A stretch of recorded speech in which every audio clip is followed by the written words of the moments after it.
Hi, this is Jamie Franklin, curator at the Bennington Museum. Welcome to another tour at 10.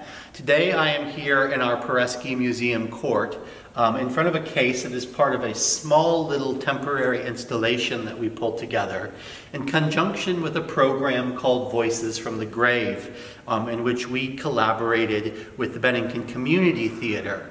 The Bennington Community Theater put on a wonderful series of programs over 2 weekends earlier this month in October, but they're going to be doing it again in November live at the Bennington Performing Arts Center. And I thought that I would just look at a couple of the stories that they're telling. So Voices from the Grave was a collaboration with the Bennington Community Theater, as I said, and they drafted scripts and had actors actually play some of the people and tell the stories of some of the people that are buried in the old First Church up here on the hill just behind us at the museum. And so Callie Rasmussen, our collections manager, and I pulled together some things from collection that are related to some of the people whose stories they're told. And one of the ones that I wanted to share with you particularly today was this photograph and autograph of Richard Henry Greene.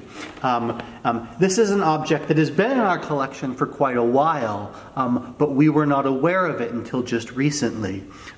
So Richard Henry Greene was one of the teachers at the Bennington Seminary in the early 1860s. And the reason that he is significant is that he was one of the prominent people of color here in Bennington during the time of the Civil War.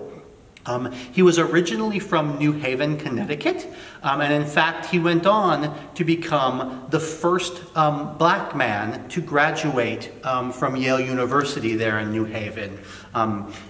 He moved up to Bennington in 1859 or 1860, I'm not remembering exactly which year, and then went on to teach at the Bennington Seminary. And so this is an autograph book that was originally owned by Catherine Whittier from Williamstown, who was a student at the Bennington Seminary. And I actually stumbled across this photograph of Greene just back in September. I was going through some other books and documents, rare books and documents in our research library, thinking about a completely different subject, but just decided to pull this to take a look at it. And R.H. Greene, or Richard H. Greene's name, immediately stuck out at me because last year we had attempted to acquire a letter by Richard H. Greene. So after he came to Bennington, he went on to study medicine at Dartmouth College, and then he served as an assistant surgeon for the Union Army. For the Union Navy, aboard a naval ship that was stationed off of the Carolinas during the Civil War. And this letter that we tried to acquire at auction last year was actually a letter from him to his soon-to-be wife, his fiancée at the time, who was a Benningtonian. We weren't successful in acquiring that letter at auction. However, I was very excited because I knew that the folks from the Bennington Community Theater were going to be presenting the story of Richard H. Greene, who was buried in the old First Church Cemetery. And now we have a photograph of him. These albums would have been distributed by their owners to their friends who were other fellow students, as well as some of the teachers. And in this particular one, many of the autographed pages are accompanied by little tiny oval albumin photographs. Albumin was a technique that was coming into popularity right around this time, which actually uses egg white as a binder for some of the chemicals that are used to create the photograph. And so now we have a photograph of Richard Henry Greene in our collection, and we can help to better tell his story as one of the prominent people of color here in Bennington. So, and he went on after the Civil War, came and lived in the area. He and his wife, Caroline, lived in Hoosick Falls. He worked as a doctor here in the area, was a highly respected citizen, It's interesting, his father was black.